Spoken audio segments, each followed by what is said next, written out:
name is Krystal Bowman. I work at Marshfield Area United Way. Our group was a smaller group. We had 4 people. One person couldn't be here with us this morning. Amy Beauchamp with City of Marshfield and Mike Klemme with Belker Brothers.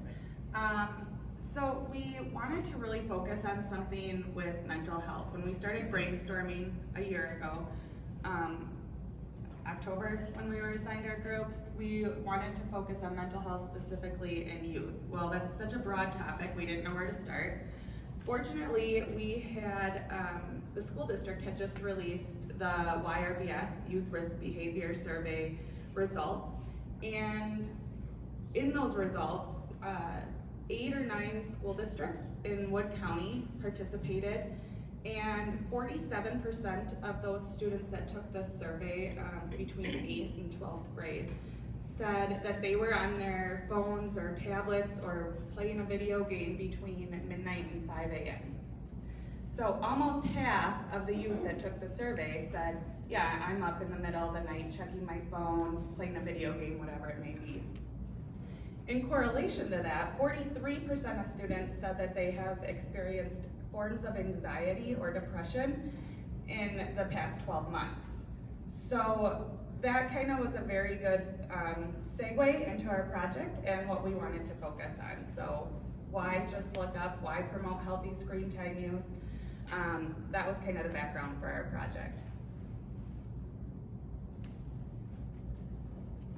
When we did this project, we kind of focused on some main areas to have parents work with their family at nights, trying to limit the amount of screen time that their children had with doing things outside the home, or even doing board games, going on bike rides, just trying to get yourself away from that screen use. We also tried to promote setting a time where all devices be shut off at night, and then also trying to organizing central charging locations where all phones, laptops, even video game controllers would be plugged in at night and keep them out of the bedrooms. In an effort to bring even more awareness, we created a Facebook page called Just Look Up Marshfield Area.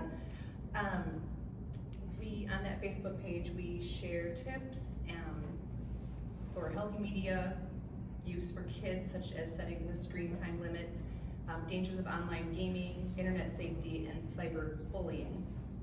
We share information from accredited sources like the American Academy of Pediatrics, which hosts a website called healthychildren.org, which also has a lot of really good information.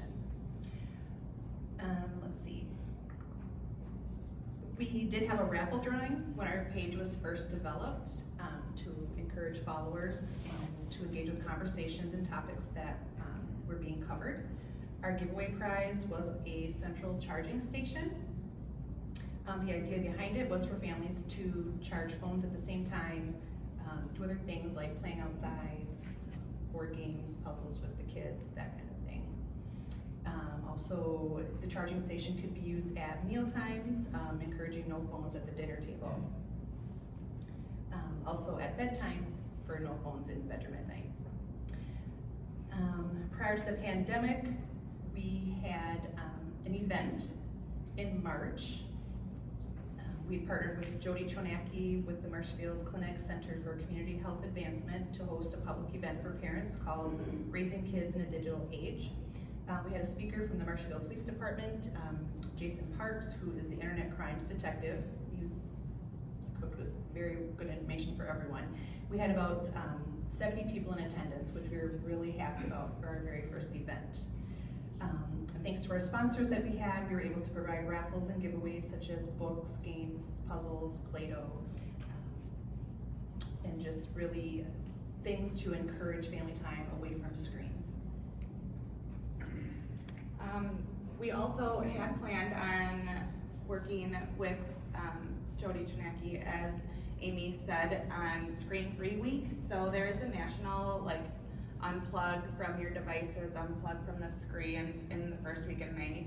And we had worked with community businesses to do a whole bunch of activities that were free of charge for families to get out of the house and do things out in the public.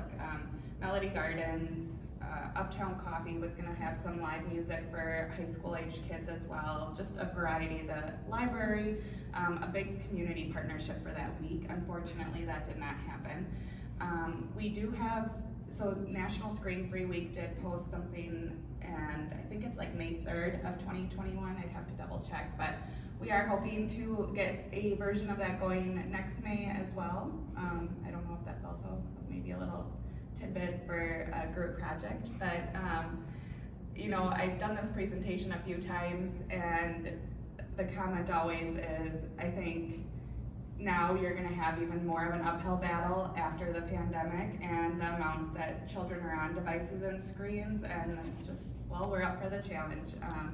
I think too much of a good thing is a bad thing, and we're blessed that we have technology, and we're not saying you can't function without technology, but there's a time and place for it, and a healthy balance is always appropriate. So we're hoping to continue something next spring and continue forward.